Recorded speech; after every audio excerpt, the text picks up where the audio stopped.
अगर मैं आपसे कहूं कि अब बीमारियां छुपकर हमला नहीं कर पाएंगी, अगर मैं कहूं कि पटना में हर खांसी, हर बुखार, हर संक्रमण पर 24 घंटे नजर रखी जाएगी, अगर मैं कहूं कि शहर की सेहत की सुरक्षा के लिए 17 एक्सपर्ट्स की स्पेशल टीम तैनात होने जा रही है, तो रुकिए, वीडियो को स्किप मत कीजिए, क्योंकि ये खबर आपकी और आपके परिवार की जिंदगी से जुड़ी है। नमस्कार दोस्तों, आप देख रहे हैं हमारा खास न्यूज एक्सक्लूसिव और आज हम बात कर रहे हैं पटना में बनने जा रही मेट्रोपॉलिटन सर्विलांस यूनिट की। एक ऐसी यूनिट जो शहर की जन स्वास्थ्य व्यवस्था की तस्वीर बदल सकती है। राज्य सरकार, केंद्र सरकार और नगर निगम के बीच हुए त्रिपक्षीय एमओयू के तहत पटना नगर निगम में इस यूनिट की स्थापना की जा रही है।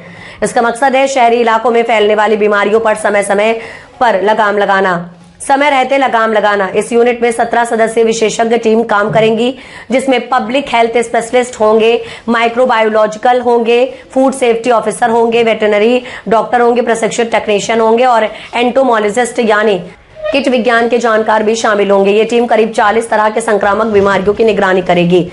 इसमें डेंगू, मलेरिया, चिकनगुनिया जैसे वेक्टर जनित रोग होंगे, दूषित पानी से फैलने वाली बीमारियां होंगी, खराब खाने से होने वाले संक्रमण होंगे और जानवरों से इंसानों में फैलने वाले रोगों पर भी पैनी नजर रखी जाएगी। सबसे अहम बात यह है कि इस यूनिट द्वारा जुटाया गया सारा डेटा भारत सरकार के इंटीग्रेटेड हेल्थ इंफॉर्मेशन प्लेटफॉर्म यानी IHIP पर रियल टाइम अपडेट किया जाएगा। मतलब बीमारी का पहला संकेत मिलते ही अलर्ट सिस्टम एक्टिव हो जाएगा, प्रशासन को तुरंत जानकारी मिलेगी, इसका वैज्ञानिक विश्लेषण होगा और फिर रिपोर्ट तैयार कर संबंधित एजेंसियों को भेजी जाएंगी। नगर निगम का मानना है कि इस यूनिट के शुरू होने से शहरी स्वास्थ्य तंत्र पहले से ज्यादा मजबूत होगा। किसी भी महामारी या स्वास्थ्य आपात स्थिति में समन्वित और त्वरित प्रतिक्रिया संभव हो पाएगी। यानी अब बीमारियों के फैलने का इंतजार नहीं दिया जाएगा, बल्कि उन्हें फैलने से पहले ही रोक दिया जाएगा। दोस्तों, ये सिर्फ एक प्रशासनिक फैसला नहीं है, ये पटना के हर नागरिक की सेहत है जुड़ा सुरक्षा कवच है। अगर आपको लगता है कि ऐसी पहल हर शहर में होनी चाहिए तो इस वीडियो को लाइक करें। अगर मैं आपसे कहूं कि झारखंड की राजनीति में ऐसा कदम उठा है जिसने सियासी समीकरण हिलाकर रख दिया, अगर मैं कहूं कि एक दिग्गज नेता ने साफ शब्दों में कह दिया है कि अब छोड़कर कहीं नहीं जाएंगे, अगर मैं कहूं कि यह सिर्फ पार्टी बदलना नहीं बल्कि एक पूरे समाज की दिशा बदलने का दावा है, तो बने रहिए हमारे साथ, क्योंकि ये खबर सिर्फ राजनीति की नहीं बल्कि आने वाले वक्त की तस्वीर दिखाने वाली है। नमस्कार दोस्तों, आप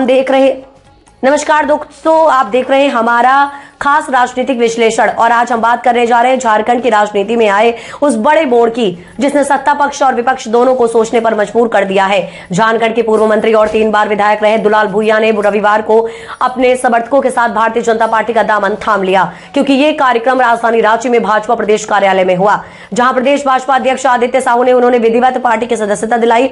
दुलाल भुइयां के साथ बड़ी संख्या में उनके समर्थक भी भाजपा में शामिल हुए। इस मौके पर दुलाल भुइयां ने जो कहा वह सियासी हलकों में चर्चा का विषय बन गया।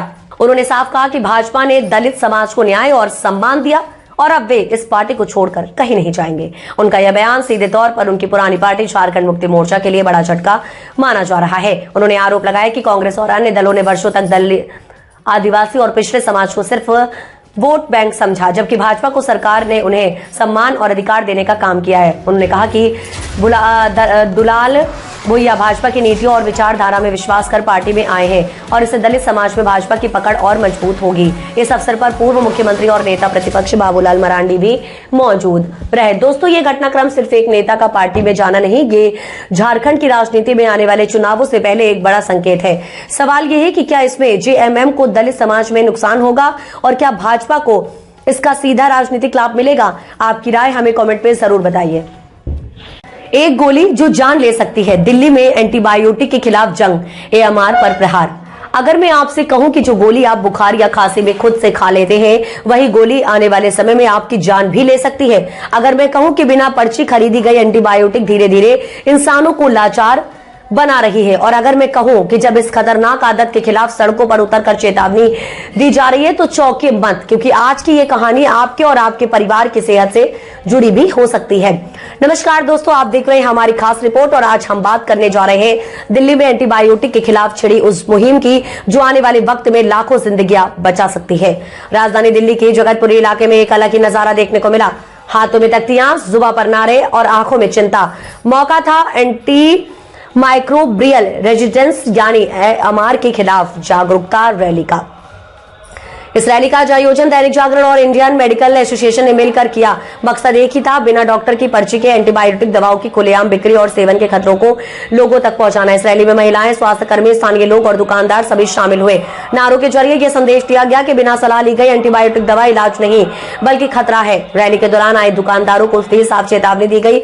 ओवर द काउंटर एंटीबायोटिक बेचना सिर्फ गैर जिम्मेदार न है बल्कि समाज के हित के लिए भी घातक है। इस अभियान में मौजूद Delhi medical association nursing home forum के अध्यक्ष डॉक्टर वीके मांगा ने बेहद गंभीर बात कही। उन्होंने बताया कि भारत में एंटीबायोटिक का जिस तरह से दुरुपयोग हो रहा है वह एक साइलेंट महामारी बन चुका है। बिना किसी परामर्श के एंटीबायोटिक का इस्तेमाल कर रहे हैं। नतीजा यह है कि जो बीमारियां कभी सामान्य दवाओं से ठीक हो जाती थी, आज उनके लिए भी भारी और महंगे एंटीबायोटिक देनी पड़ रही है। उन्होंने चेतावनी दी है कि अगर यही हाल रहा तो आने वाले समय में साधारण संक्रमण भी जानलेवा बन सकता है। डॉक्टर मोंगा ने साफ शब्दों में कहा कि सस्ते में बीमारी ठीक करने की ये आदत आगे चलकर बहुत महंगी पड़ सकती है।